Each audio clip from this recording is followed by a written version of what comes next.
Okay, wonderful. Okay, good afternoon.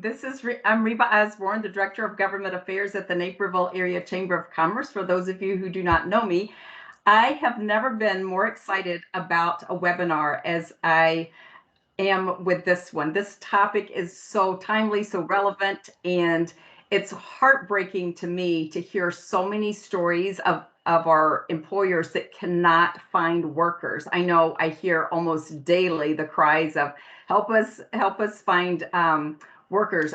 One member I was chatting with, they're operating at 60% capacity because they can't find the workers. Another entertainment venue in the area are short 150 workers just in their Naperville facility. So I know and the national phenomenon of the Great Resignation. So I think it's time that employers look at alternative pipelines for to meet their workforce needs. So that's why I'm so excited about this event and the topic. And we have a great lineup of panelists today.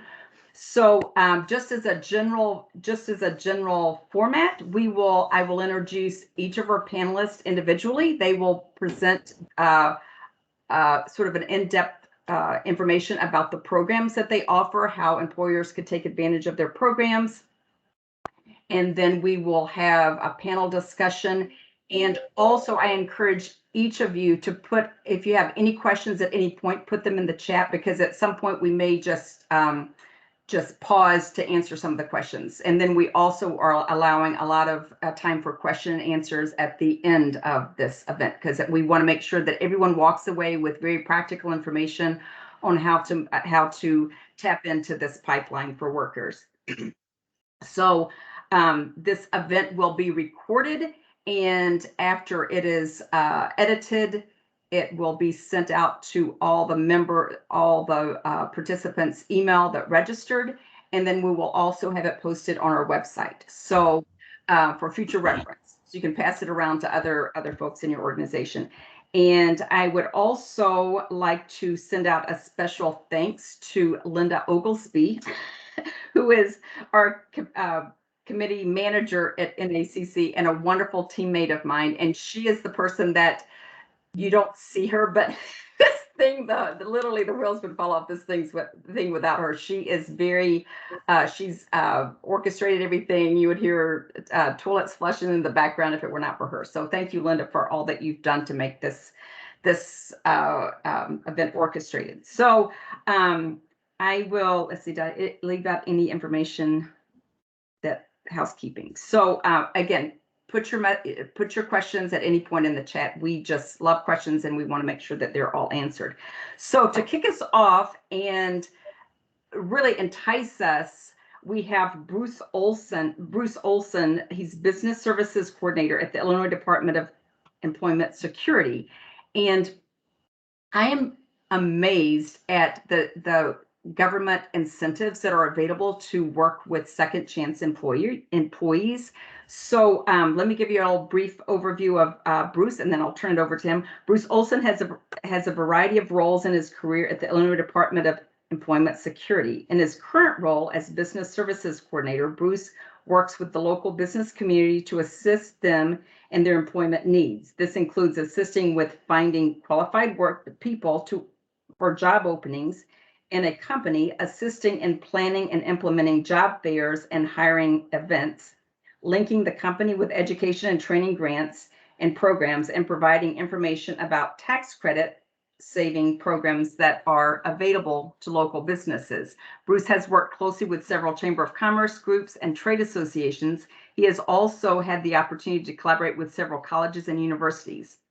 The Workforce Incentive and Opportunity Grant Program and other community-based agencies to provide a wealth of employment services to the local business community. Bruce holds a bachelor's degree in mass communication from Western Kentucky University.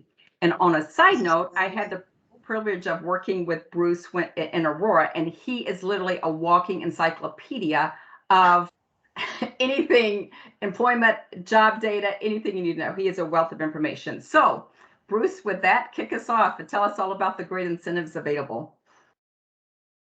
Thank you for such a gracious introduction. As Reba said, I work for the Department of Employment Security. My role is specifically the business outreach side of what we do. The mission of the Department of Employment Security is to encourage economic growth and stability by providing employment services to individuals and to employers. We also analyze and disseminate labor market information, and we do administer the unemployment insurance benefit program. My role is the outreach to the business community, and the topic for today are some of those special programs that we have for special populations. One being the Work Opportunity Tax Credit. Next slide, please. The Work Opportunity Tax Credit program basically is a tax credit incentive for employers who hire people from certain targeted categories who have barriers towards employment. There's 8 different categories for the Work Opportunity Tax Credit. Those would be different public aid programs, food stamp programs, veterans, vocational rehab referrals, the grant recipients from the public assistance programs, and also qualified ex-felons. That's kind of what we're talking about today, the qualified ex-felons. Next. The tax credit is a federal government program. It can provide anywhere from $1,200 to $2,600 in a tax credit savings for a company if that employee meets one of those 8 categories of eligibility. The tax credit program, if the employee is determined eligible, and we'll talk about that in just a minute, basically, it's a sliding scale based on the hours they work. To be qualified to get any of the tax credit, they have to work at least 120 hours to get the minimum amount, and that scale is a sliding scale up to the maximum amount of 400 hours worked would get them the $2,600 in the tax credit savings. Next. I'm gonna lock up some stuff since I'm not going to be here. So usually working for a government program, everybody says, oh my gosh, I can't imagine the amount of paperwork that's required for this program. Well, basically, the Work Opportunity Tax Credit has 3 different forms that are required. I think in reading the instructions about these documents, I think it's somewhere, total amount of time spent on the documents is somewhere between 3 and 5 hours.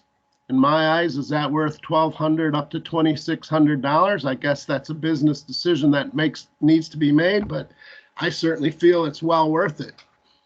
The first document is called the 9061. It's an individual characteristic form. What this does is basically on or before the person is hired, they have to fill out this document, and then it would be submitted at a later time. But this is just to determine, is there one of those 8 categories that employee could be eligible for?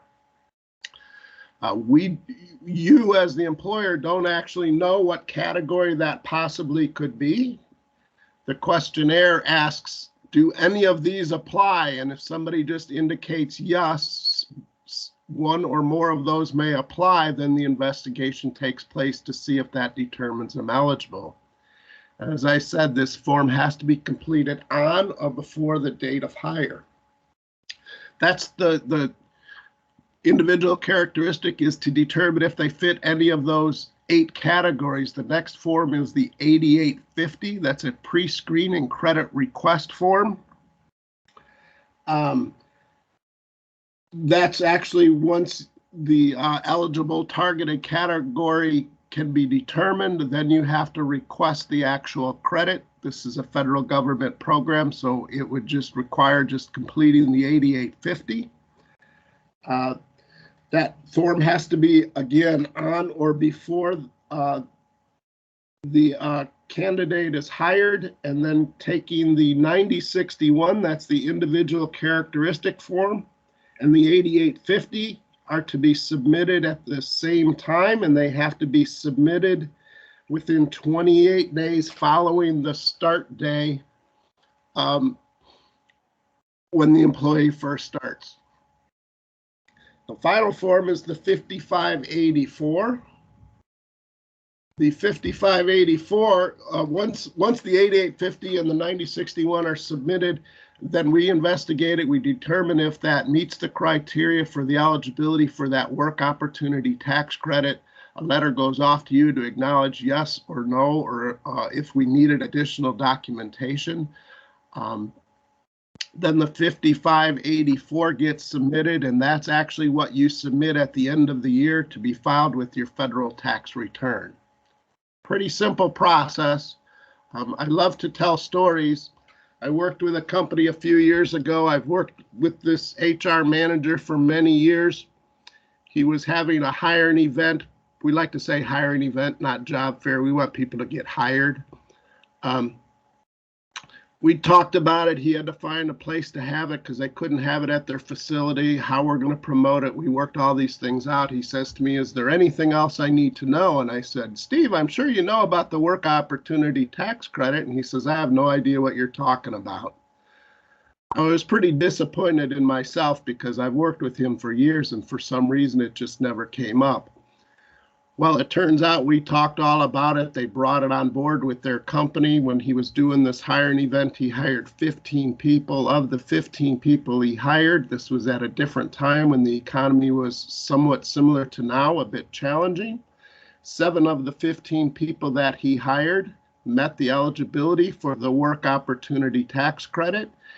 6 months later, he thanked me and thanked me and thanked me because the money that they saved through this tax credit paid for their recruiting and training needs. Business decision, pretty effective. He was really happy with it. The company continues to use this all the time. And when you look at what those 8 categories of eligibility are, you just can't look at somebody and decide they fit one of those categories.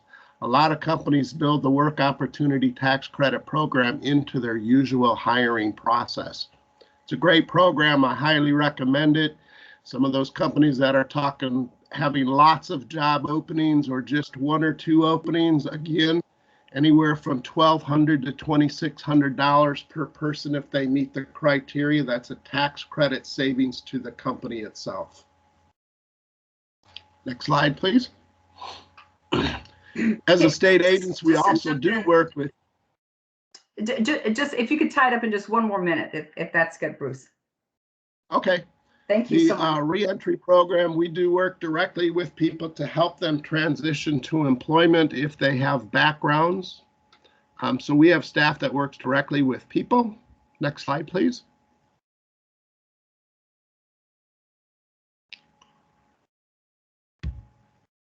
The Fidelity Bonding Program is a bonding program at no cost to employers funded through a federal program as well. Basically, it provides insurance coverage for people that may be considered at risk due to their past life. At risk can be any of the following: the limited work history, poor credit history, record of arrest, conviction, or imprisonment, or a dishonorable discharge. This is at no cost to the company. This pays, it's an insurance plan that has coverage for 6 months of at least $5,000. And then based on the job and the type of position that person has, that coverage can carry over for an additional 6 months afterwards. So it's an insurance plan protecting a company. Next slide, please.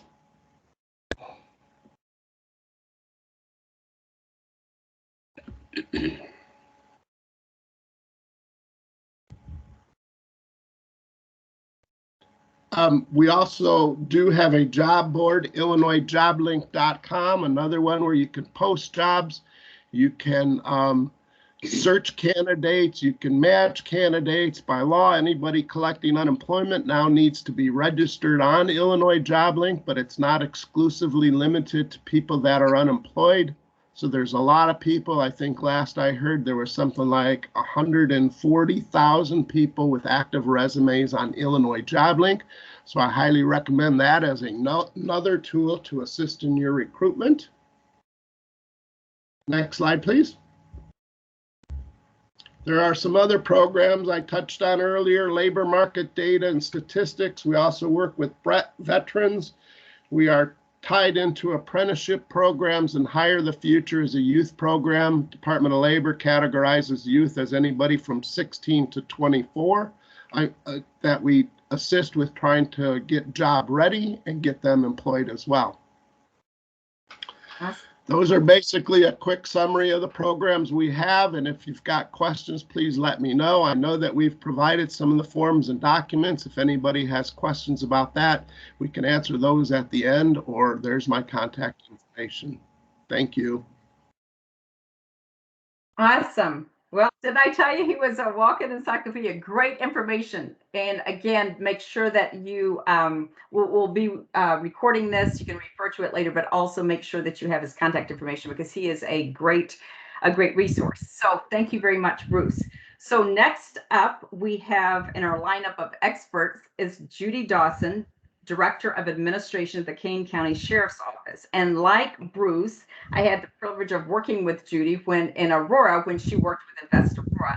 And I can tell you, she knows everyone. She's a professional networker, but very, very generous with her network. If you ever need a person, a program, a plan, Judy is the person to reach out to. She's just a wealth of information. So let me read her quick bio here. Before working at the Sheriff's Office, Ms. Dawson was a development specialist with Invest Aurora Economic Development Partnership. As a development specialist, she led Invest Aurora's business retention efforts through organizing business forums, conducting one-on-one retention visits, and helping Aurora-based businesses grow and succeed.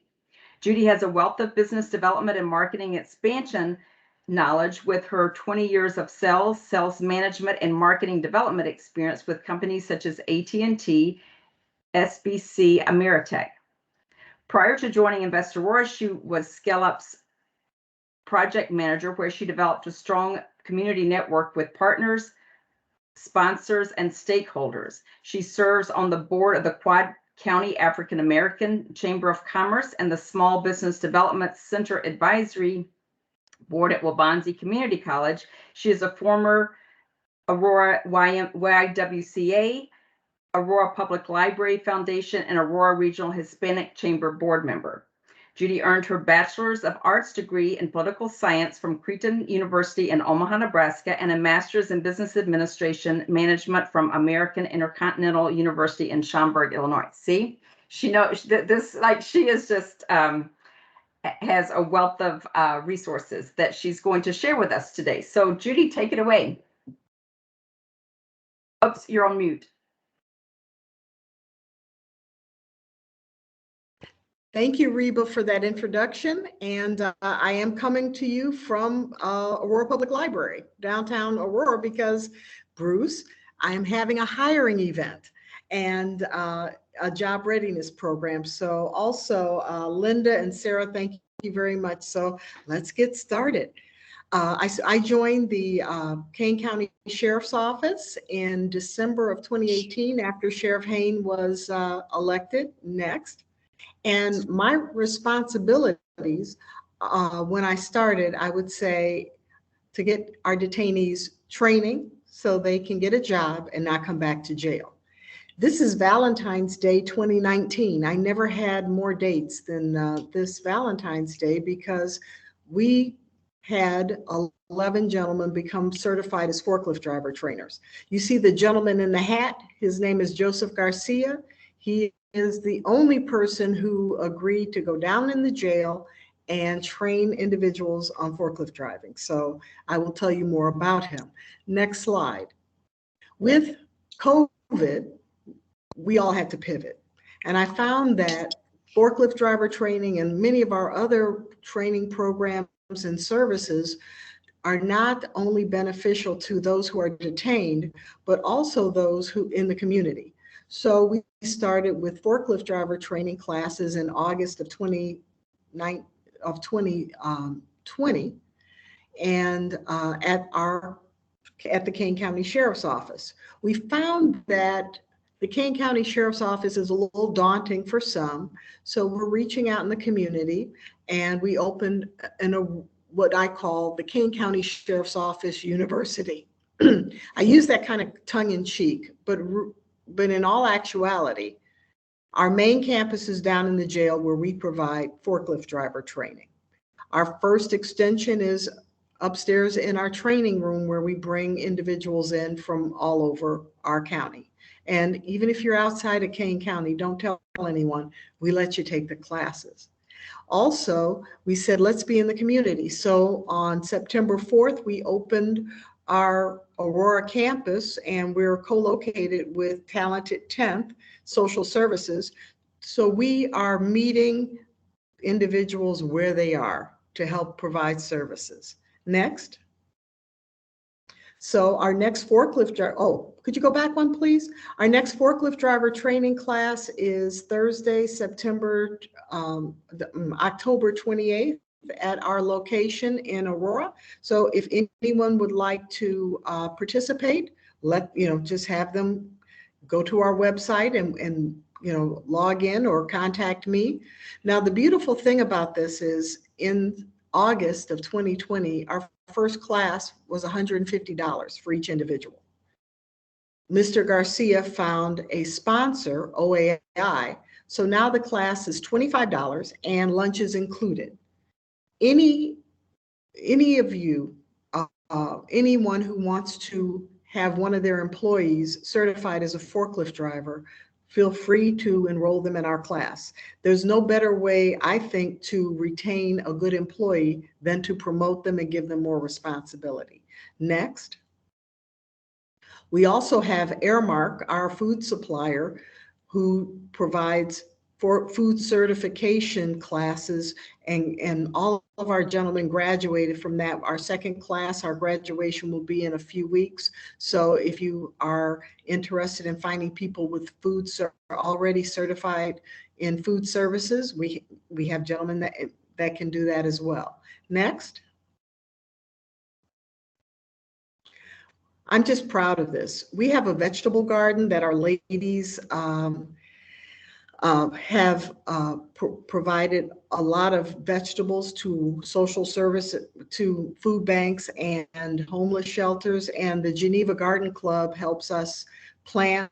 And because I do not have that skill set, if all of my friends laugh when I say vegetable garden. Next, this is the second year we've provided it, and we've provided all types of vegetables to many of the area in Elgin, Aurora, and throughout Kane County. Next.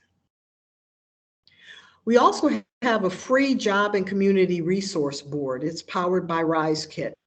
So if you hire individuals with backgrounds, you can post your jobs on our job board at no cost. It's also no cost for our users. We also say it's a resource board. Bruce spoke of barriers to employment. Many of those include transportation, childcare, housing. So we also have resources on our job board as well.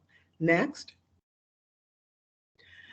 This is just one of my favorite and most surprising testimonials. This gentleman will tell you how signing up on the job board and navigating, how difficult it was. And all an individual has to do is log on to our job board and put in their contact information. I have HR professionals, volunteers, and even interns that will help them log on to the job board, post with their resume, and also navigate and find a job. And then when you look at the end of this, it's so well written. I said, this is a gentleman with a PhD. There are so many people that you would be surprised that are, as Bruce says, you can't tell just by looking at them. Next. We are, for the 6th year, I have partnered with Kathy Gilmore at Valley Industrial Association, previously when I was with Invest Aurora, and now with the Kane County Sheriff's Office for Manufacturing Day hiring events. So if there are any manufacturers out there that would like to be part of our virtual hiring event, or if you know someone who would like a career in manufacturing, That will be the 27th of this month. Next. Not everyone can stand and work in a factory. So we try to find what I call a buffet of job opportunities and training opportunities, because you never know what will resonate with an individual. So we're having our first computer literacy training class. It will be downtown Aurora in the old First Midwest Bank building, and it starts on the 2nd of November. There's a $25 sign-up fee that is refunded to you upon graduation. We graduate after graduation. At the graduation ceremony, we will have lunch. We will have HR professionals helping you log on to the job board to find a job. We will also have employers there as well. And Wood Forest Bank has a second chance checking account. And each graduate will qualify for a checking account, and they will fund it with $25. So if you're interested in improving and learning how to have basic computer literacy and find employment, so you can send an email, you'd be surprised how many people don't have those basics. This is the class for you. So please share that information as well. Next. Judy, we have about one more minute. And I may not need all of that. We have interns, as I said, that help us. And the gentleman in the middle is my Senior Assistant Director of Administration, Corey Dixon. Next.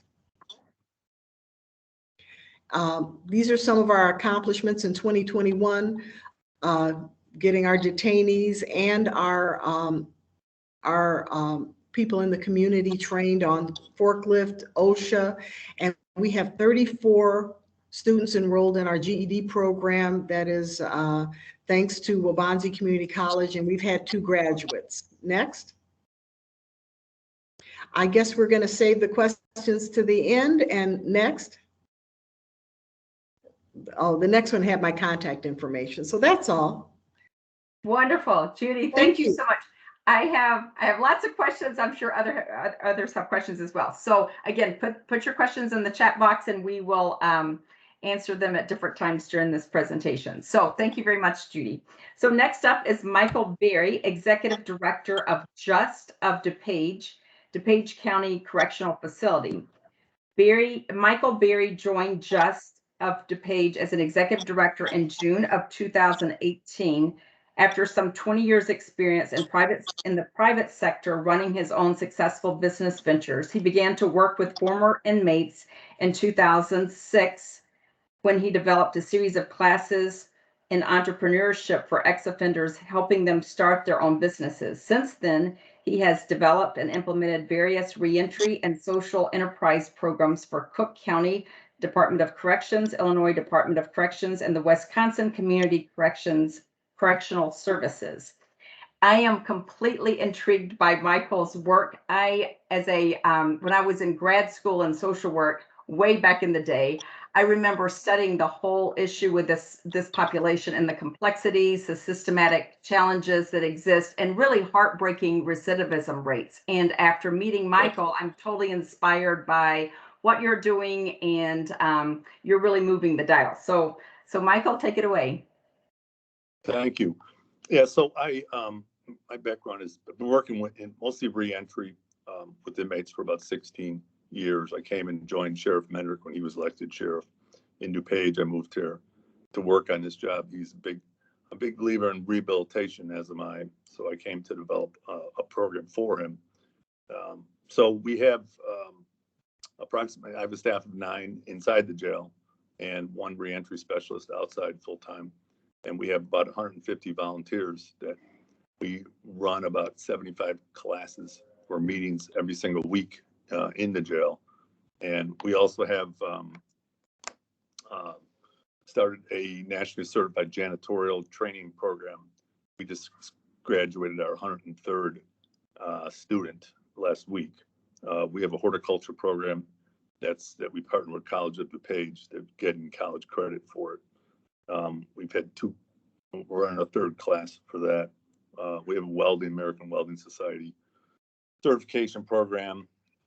We're building our own welding lab inside of the jail, as well as a certified production technician program that we're partnering with College of DuPage also to do that. So it's obviously it's very important that the men, we can motivate them with good jobs that they can stick with. We actually, especially the janitorial programs, they work 240 hours in that to get a certification. So we watch their work ethic and develop their work skills and get the habits. We have a reentry specialized housing unit where they're more adapted to. They work in the laundry as well as some certification things.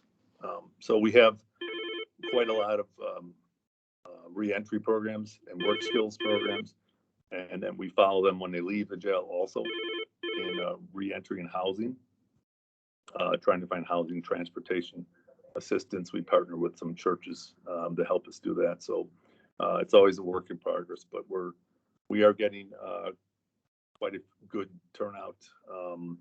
We've had 50 heroin addicts go through our treatment program and stick with us when they left after about 2 years. And recidivism rate for heroin is normally over 90%, and our program has 18% relapse rates. For recidivism from gangs, we have about 15%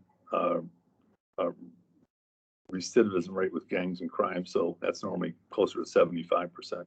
It's a lot of intensive hands-on meeting and following the men when they leave, but we've had quite a lot of luck so far, and we're looking to expand upon that. Awesome. Any more information you can share with us, or are you going to wait for questions?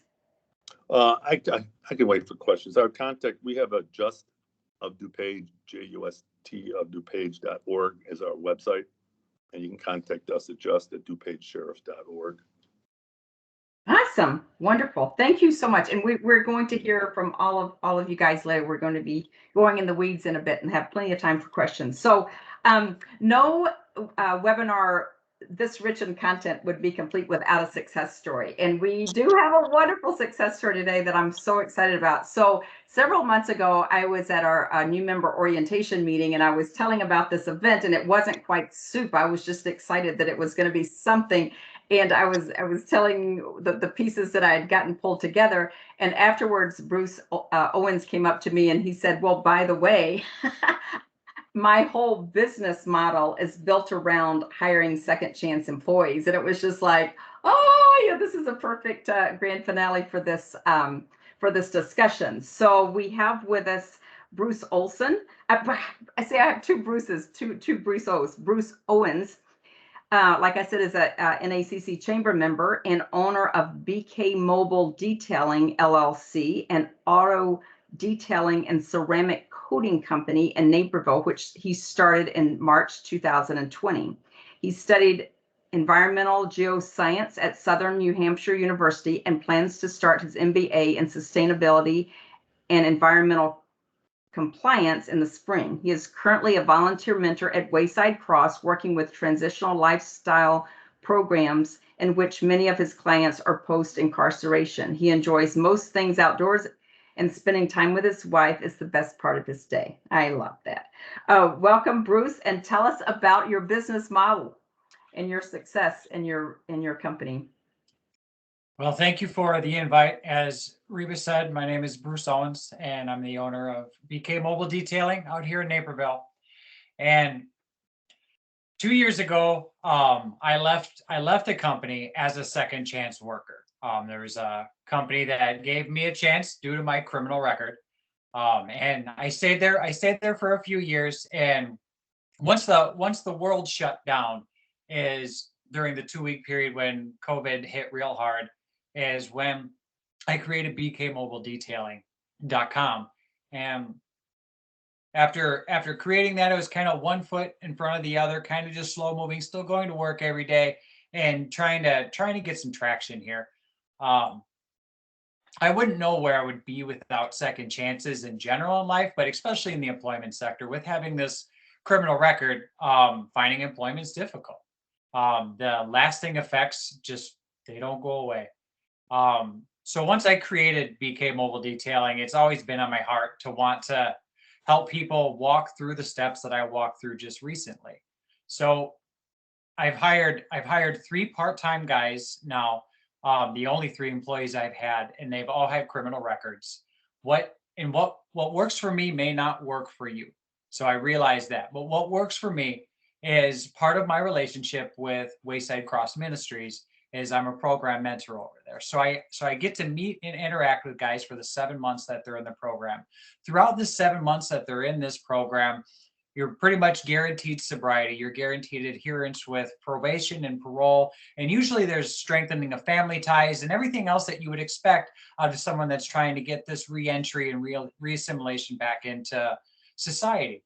So as I'm walking through this with these guys, and I see that at this point in time that there's a need in their life and there's a need that matches up in my business, I bring them on board and they come work with me. And out of these 3 guys, I haven't heard of a single instance from any of my customers where they didn't act as professionally as I would want them to, as did the quality of work any less than what I would expect them to do. And there's been not a single hiccup along the way. I can't speak on any of the tax credits that were provided to us earlier. I just don't have any experience in that. Like I said, these are all part-time employees, and I've only been doing this with them since the beginning of this season, which would have been right around April. So we'll see more next year. I couldn't be more excited to be a part of this kind of movement that's going on now within the local communities to kind of more aggressively push and support our post-incarceration population out there. With the lasting effects of a criminal record, and the collateral consequences between society, there's a huge need, not just for the businesses that would benefit from these people, but the potential life-altering rewriting of their future history that you could make by hiring someone and giving them a chance when they are so used to hearing no, no, no, no, or being blocked by applicant tracking systems just because a box is checked. So I encourage you guys to reach out and find the wealth of resources that are within the convicted felon or the convicted misdemeanor population out there, because your biases might be challenged and you might be pleasantly surprised at what you find. Awesome. That was short and sweet. Anything else? So what could you share like a personal story of like again, not using names, but just one of your workers and how you found them and how you got them working? Yeah. So my favorite one, again, we'll leave his name out of it. But he started working for me in June, and he stayed with me for about 3.5 months. And during these 3.5 months, it was in his heart to also start his own business. And so as we were talking about like, well, what are your strengths at? We spend a lot of time, right? So we drive in the truck together, we go to a customer's house, we work on a car, we go work on another car. So we're together for 10 or 12 hours by the time we leave, by the time we come back. So we get to have these deep in-depth conversations about what do you want to do? And labor was something that he had always done. He didn't really like, but he knew that that's probably where his skill set was.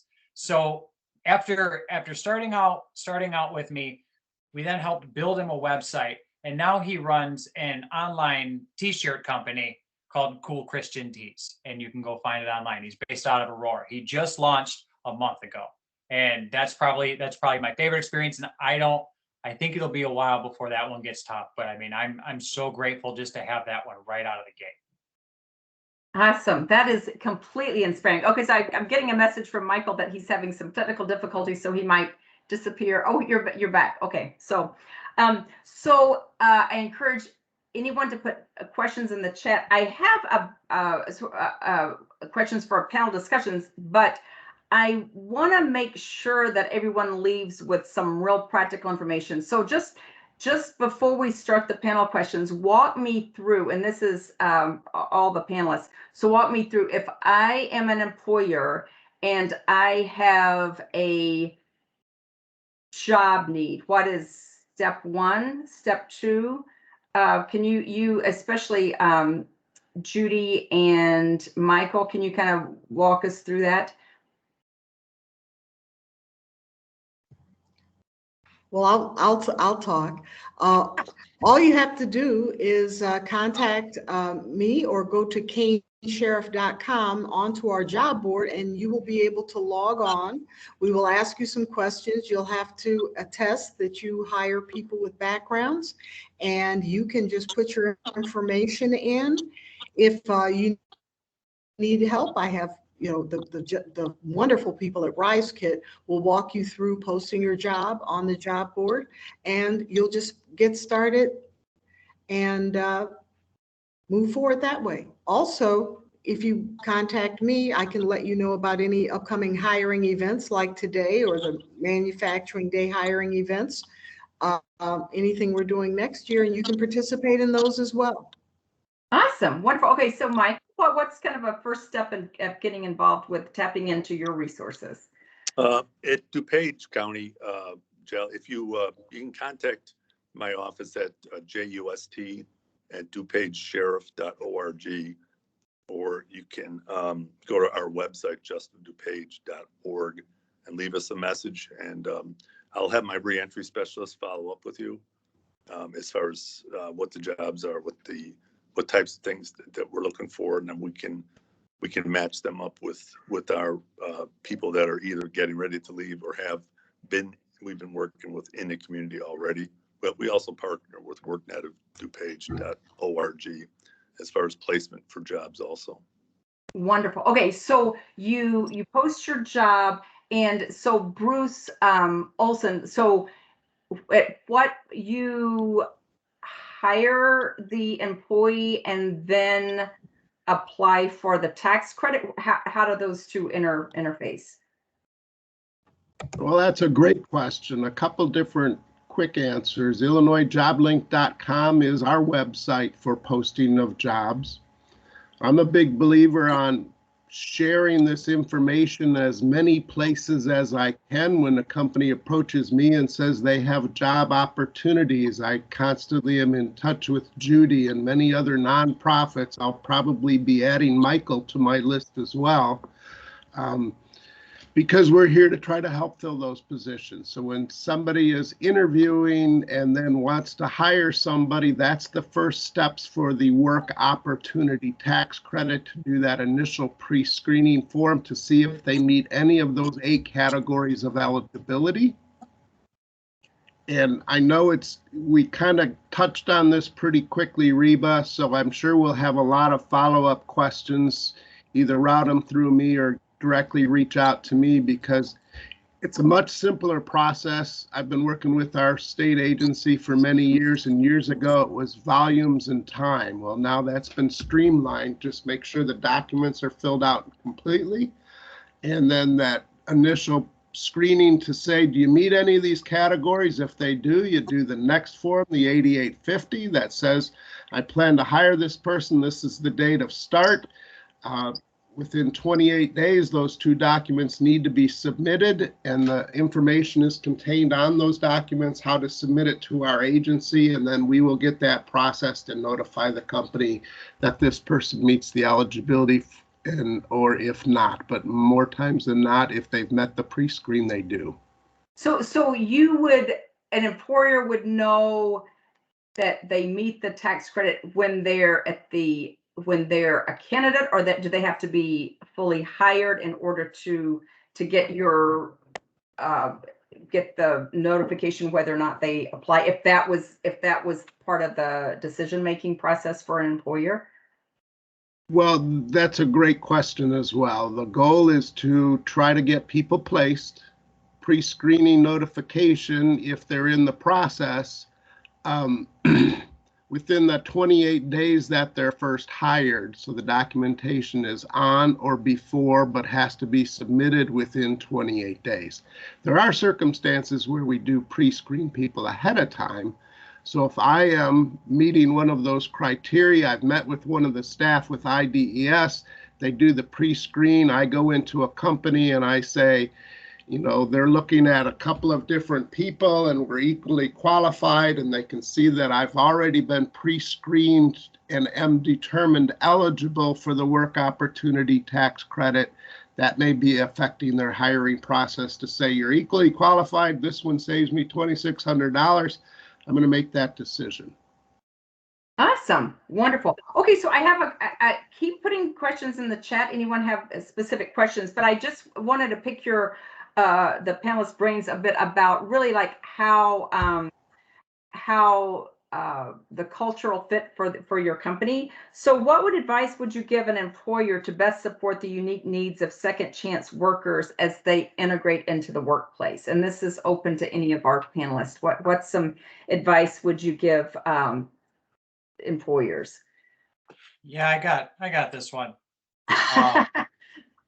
So as I spoke before about not being afraid to allow your biases to be challenged, is judicially someone gets labeled as a felon, and once this person is allowed to try and reintegrate, society can impose harsh collateral consequences on the lives of these people. The offender coming out of jail is generally very much aware of the struggles that await in trying to secure employment and financial security. And yet, here you are, you have their application in front of you, and this is a person that seems like they are making a solid effort at making a legal living. So if they seem sincere in the things that they present to you, then it's worth trying to hear them out and give them a chance. So don't be afraid to allow your biases to be challenged on this one.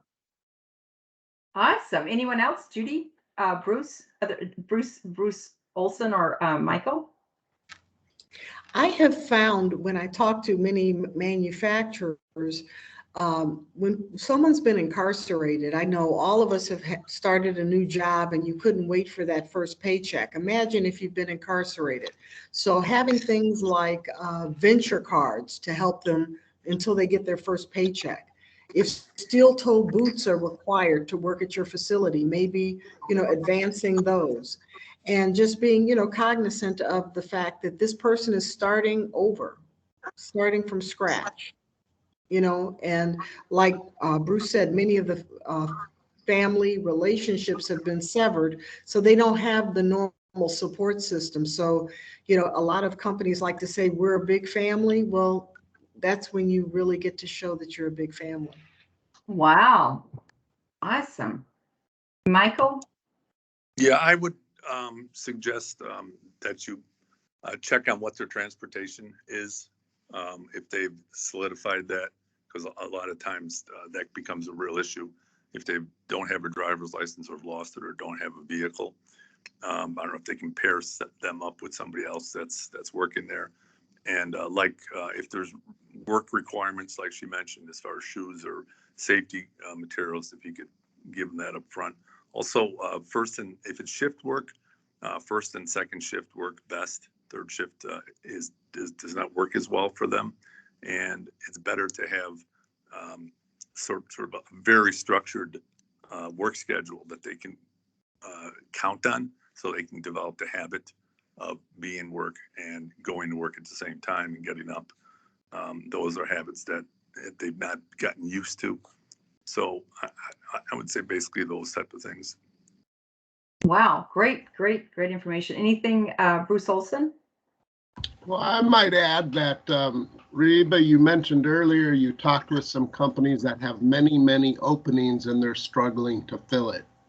Considering these second chance opportunities, they may not fill all 50 or 100 positions your company has, but you're going to probably find, and I've talked with many companies that took a while to get them to open their minds up to the second chance opportunity people, turn around and say they are dedicated and loyal. They appreciate having employment. They want to put that previous life behind them. And so you foster good career avenues and dependable, reliable, and loyal employees too. Very good. Yeah, it was interesting. I read somewhere the unemployment rate for those with a criminal record is something like 27%. It's a staggering statistic. So one of the things I wanted to look at is also what's been some of the greatest challenges obstacles that maybe our employers could address early on so they do not become detrimental to this process. Any comments there?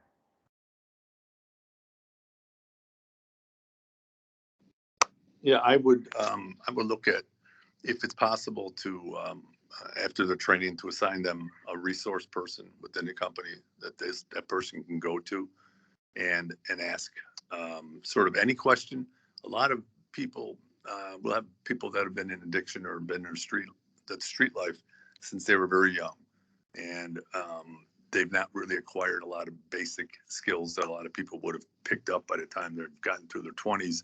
And a lot of people will look at somebody that's older and just assume that they know basic things, and like a teenager would learn. But a lot of these people have sort of missed out on that section of their life. So if they can have a sort of a mature adult they can go to that is there's very easy access to ask pretty much any question that they have, and they're not embarrassed to do it. That does become a big issue because quite a few of these people, there's, when people enter into their addiction or they enter into the street life, whatever age that is, it's usually 12 or 13 years old. That's when they stop maturing. So you can be 30 years old when they come out of it and decide that they're going to go back into life, but they don't have that knowledge and they haven't gone through those phases yet. They can go through it very quickly, but it helps to have mentors. Very good. Anyone else? What's some obstacles to kind of make sure that are in place? Potential pitfalls, I guess. Anyone else on the panel? So one of the, I want to move on to success stories in a bit, but I'm curious, I think at different points in your presentations, you mentioned like janitorial programs. I think, Michael, you mentioned a welding program, gardening. Is there, those are programs like entry-level positions that are, what has been your experience with hiring someone that may be more skilled workers that already had a degree before they became incarcerated? Any stories there of workers that may be at a different starting point? Yeah, and we do have people that will come through, and they could have had careers, some very successful careers, but they struggle with an addiction, or they can have an injury and start taking painkillers, and they get addicted to painkillers, and they just spiral down from there. It can happen very quickly, especially with opioids. So with those people, the workplace norms they've already acquired. They know how to work. They know the expectations. It's really more a matter of supporting them and understanding that they're going to have to go to meetings or talk to sponsors, that they're going to have to deal with their addiction as long as, and that's a day-to-day thing for the rest of their life. But if they're willing to do it and they put it into work, they'll probably be one of the best employees that you have, because a lot of them think that when they come in that they're arrested now, they have a felony, and that they're only going to be able to go back to minimum wage jobs. Nobody's going to trust them. So they do become very, very loyal, very, very good employees. Interesting. So that being said, if our employers, whatever job openings they have, they don't need to think of just the entry-level janitorial workers. They can post any job that they have in hopes that there may be someone with the skill sets that they're seeking, correct? Oh, yeah. I mean, we have people in the jail that are computer programmers and have financial backgrounds to come out of the financial sector, construction management sector. There's quite a lot of there's barbers and tradesmen, and it goes across the board. It's not just blue collar, but white collar. That is a great point. So I love that. That's very good information. Very, very good. So you mentioned before, I think it was Bruce Owen, about not if you check the box, you have a criminal record. Should our employers be looking at changing their application to make some adjustments there, or figure out a way where that box being checked doesn't automatically kick them out of the selection process? What, any best practices there? Anyone? Yeah, when it comes to applicant tracking systems, I feel like there's probably there's a lot of discrimination built into those, and maybe it be knowing or unknowing, and it can be disguised in like safety for the company. And I don't know if companies employ manual reviews, but if you allow someone to, or if you force someone to give them this box to check, I believe that you also owe it to yourself and to them to give them an explanation box and have somebody review it. And then you can go ahead and proceed how you want, kick them out or accept them in for further review. Excellent. That's great advice. Very, very, very good advice. So anything else along the line of making sure that you don't put a crimp in the hose with your general application process? Any other advice? I would say there's quite a lot of the hiring process today has been automated and it's going online. And for some people, if for this population, if you can put if they have trouble with that process, or maybe just a contact email where they can send an email and speak, if they're not familiar with the technology or they're not used to doing that, they can be a real struggle for quite a lot of people if they've been out of mainstream circulation for quite a while. So if they can give an alternative to that, so maybe they can call or email somebody that can help to walk them through that process, that would be very helpful. Very, very good advice. Well, I want to end with hearing some success stories. Oops, let me make sure. Anyone in the please put your questions in the chat. I do want to recognize another one of our members that is joining us today. Davion Bradley from Sundog. I just was introduced to him this week, and I just wanted him to pop on and just say a few words about your experience. Davion, can you, Linda, can he be taken off mute? Oh, we can't take himself off mute. Okay, good. Wonderful. Okay, welcome. Hi. So, as far as my story, when I was 19, I actually got arrested. I was convicted of an armed robbery, and it was a what do you say, a childish decision, I would say. Definitely good kid, definitely good person, all around the board. But one bad decision, right? And so I end up coming home after 5 years of being incarcerated, and it was probably one of the biggest struggles finding a job. Very open and very transparent about my story, right? And it was a great opportunity. I just always remember those people, those employers that's out there. One thing I remember is those people that gave me the opportunity, right? I always remember the Muhammad Labadis. I always remember the Joe Mitchells. I always remember the Cohen Barnes of Sundog, right? And so I just remember applying for jobs. I remember talking to my wife, and she was like, "What are you going to do? How are you going to work?" I have a 7-year-old son, and I find out my wife is pregnant, and so it's like, what do you do, right? What do you do at that point?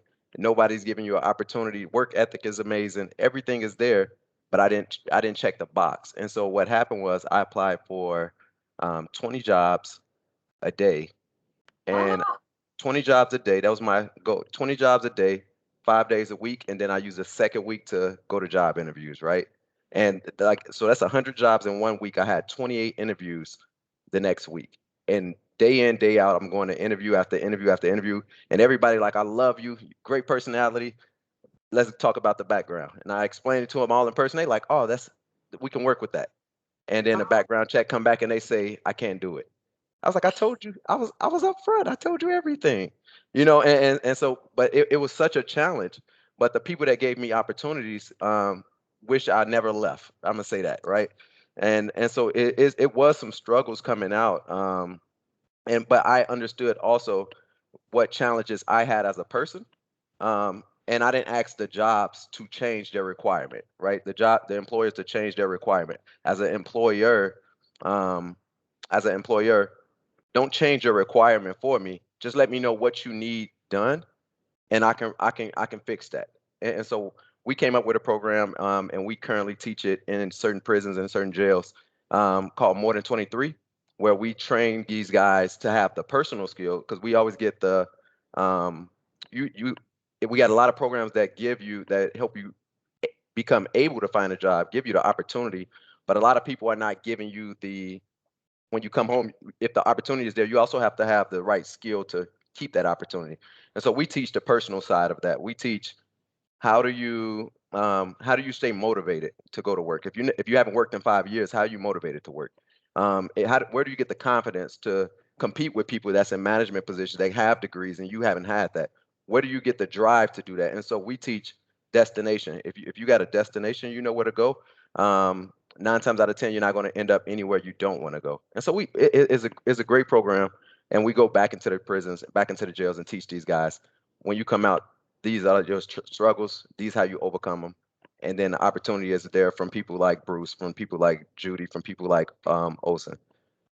Wow.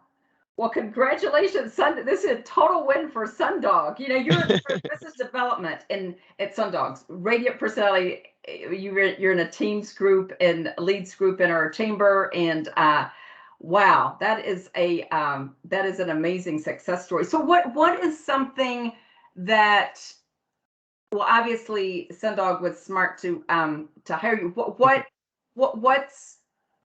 What's some things that employers did right to support you, and what did employers do wrong? You mentioned, you know, you tell them up front, and then they still popped you out of the system. But what's something else that employers have done that has served you?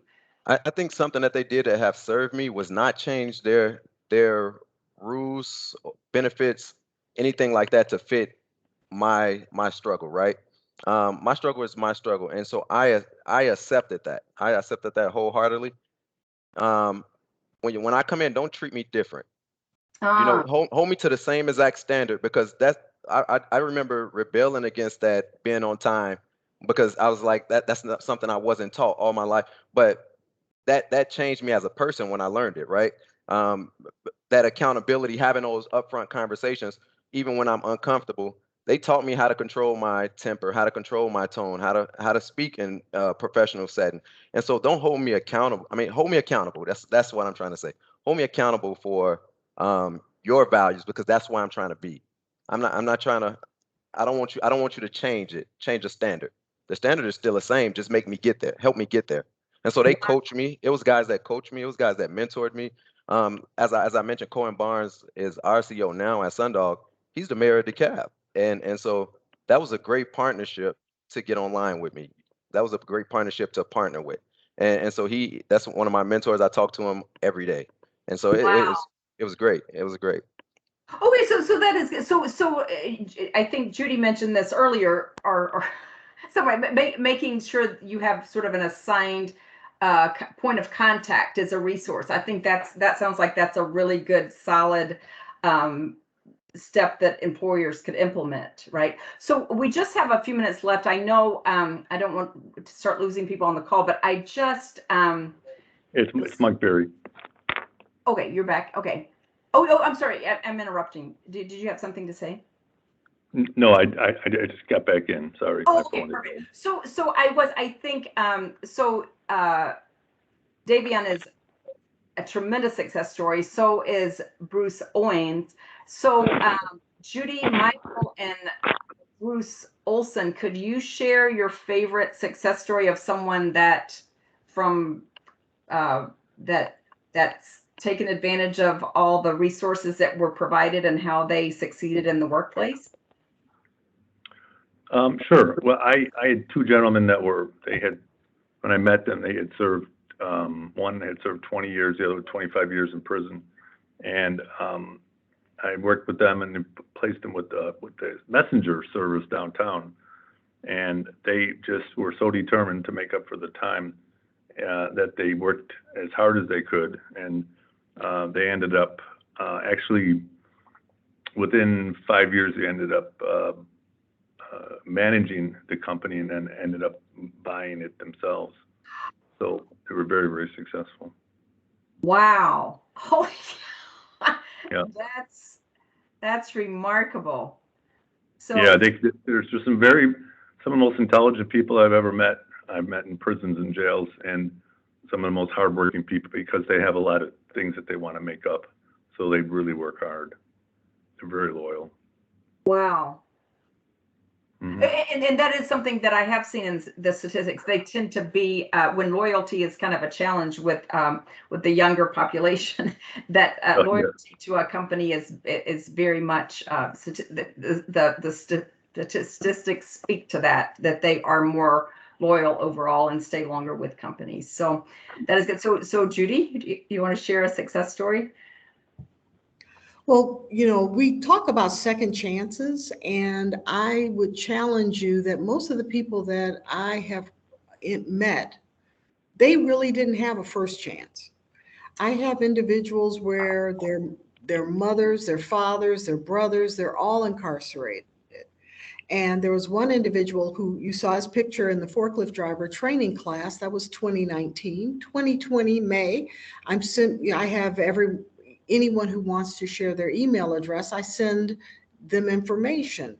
And there was an employer who was hiring, and it was May of 2020. So I'm stuck at home, and I really don't feel like I'm really making a difference. And he called me to let me know that he had just celebrated a year on the job. He had received a raise to $18.25 an hour, and he had benefits full time. But his girlfriend needed a job, and he didn't know if she qualified because she hadn't been to jail. Here's an individual who doesn't have a high school diploma and never had an opportunity, never had a job, never received a certificate for anything until he came to jail. So he thought you had to be in jail in order to get an opportunity. And that just kind of broke my heart. But from their side of the street, there was no one who was there to help them. So it's just understanding when the more you get, and Mike may be able to, share that there's many circumstances. I have yet to have someone say, can I have access to the computer so I can continue my studies at U of I? No. No. Wow.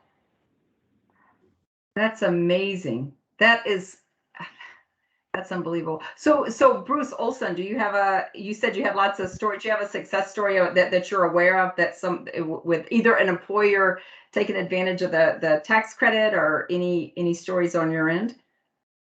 Well, I have a great success story I share. Several years ago, I met a person who came into our office who was referred to our office after coming out of the jail system. He had been imprisoned for a number of years, and that's part of their probation or parole requirement, is to try to get back into employment as soon as possible. When I met with him, I asked, what kind of work have you done in the past? Because he had been incarcerated for, 10 or 15 years, something like that. He said he had international marketing, agriculture, transportation, and finance. And I said, what exactly does that mean? Well, he was involved in the drug trades. But no degree or anything else. And there are programs under the Workforce Innovation Opportunity Act that they take case management systems. That's one of our partner agencies under a federal government. They helped him with resumes and interview techniques, things like that. Still had a barrier. He went back and got some schooling funded. He took a basic class on basic computers, Word, Excel, PowerPoint. This was his ticket. He then took that background and became an instructor in one of the programs that they offered on how to train that. He went and got his bachelor's. He went and got a master's degree. He opened his own computer consulting company within 3 years after he was released out of the system. Wow.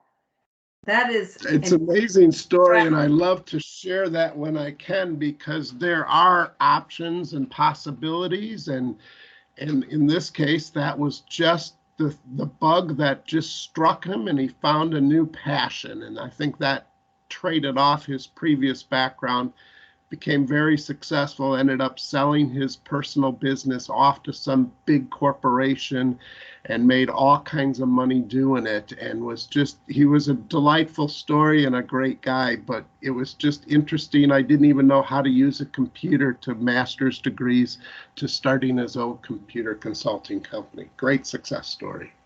wow, that is amazing. Wow. Oh my gosh, I'm so inspired. Thank you, all the panelists, and thank you, Davian, as being our surprise guest appearance. I just think that added so much to the conversation. So just as a general, what I'm hearing is some takeaways. Each of you have your contact information to send the job openings for employers, right? We look at basically your hiring procedures to make sure you're not losing valuable employees through the check the box and kick them in the wrong pile, and making sure that I love what you said, Judy, about, if you say you're a family organization, prove it and make sure that you're putting all the support systems in place. Maybe a point of contact, someone that person can go to for secure support. So anything else? Did I miss anything? Anything else that any parting words anyone would like to add? Oh, also I have just Linda put in the chat, panelist contact will be shared after the event, including in the recording. Perfect. Thank you, Linda. That's great information. So any closing remarks?